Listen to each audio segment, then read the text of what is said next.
জাপানের এক নাবিকের হাত থেকে একদিন এক টাকার একটা কয়েন পড়ে যায় সমুদ্রে। সমুদ্রে কয়েনটি পড়ে যাওয়ার পর নাবিক থানায় গিয়ে একটা কমপ্লেন করে। থানায় গিয়ে বলেন, আমার এক টাকার একটা কয়েন সমুদ্রের মাঝখানে হারিয়ে গেছে, আপনারা সেই টাকাটা আমাকে উদ্ধার করে দিন। এই শুনে পুলিশ হাসাহাসি করতে শুরু করে দেয় আর বলে, আপনি এক টাকার জন্য কমপ্লেন করতে আসছেন, আবার সেই এক টাকা আপনাকে উদ্ধারও করে দিতে হবে?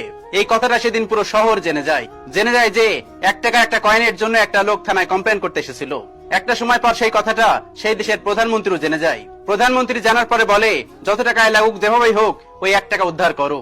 কি আর করা, যত প্রধানমন্ত্রী বলেছে এখন তো উদ্ধার করতেই হবে। তারপর শুরু হয় উদ্ধারের কাজ। 1 মাস কেটে যায়, 2 মাস কেটে যায়, 3 মাস কেটে যায়, 4 মাস কেটে যায়, এভাবে 7 মাস 8 মাস কেটে যায়। তবে সেই টাকার আর কোনো হদিশ পাওয়া যায় না। তারপর কর্মীরা প্রধানমন্ত্রীর কাছে যে বলে, স্যার সেই টাকা তো পাওয়া যাচ্ছে না। তারপর প্রধানমন্ত্রী বলে, যেভাবেই হোক যত টাকায় লাগুক এই টাকা তোমরা উদ্ধার করো, আমি টাকা চাই আর অন্য কোনো কথা শুনতে চাই না।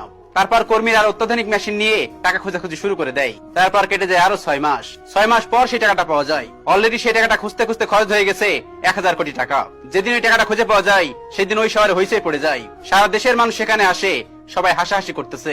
সবাই বলতেছে যে প্রধানমন্ত্রী পাগল হয়ে গেছে, না হলে 1 টাকার জন্য কি কেউ 1000 টাকা খরচ করে? সেদিন প্রধানমন্ত্রী সেখানে আসে, সারা দেশের সাংবাদিকও সেখানে হাজির হয়। তখন সাংবাদিকরা প্রধানমন্ত্রীকে জিজ্ঞেস করে, স্যার আপনি 1 টাকার জন্য 1000 কোটি টাকা খরচ করলেন, এর কি কোনো ব্যাখ্যা আপনার কাছে আছে? এই প্রশ্নটা শুধু আমার নয়, এই প্রশ্নটা সারা দেশের মানুষের। সবাই এই প্রশ্নটা করছে আপনাকে।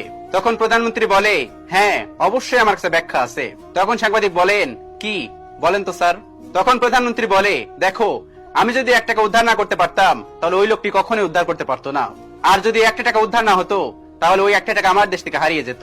ওই 1 টাকা কখনোই আর কাজেই আসতো না। আর আমি যে 1000 কোটি টাকা খরচ করেছি ওই টাকাটা আমার দেশেই আছে। সেটা আমার দেশের কর্মীরা নিয়েছে, আমার দেশের ইঞ্জিনিয়াররা নিয়েছে, আমার দেশের ওয়ার্কাররা নিয়েছে, আমার দেশের বাইরে যায়নি।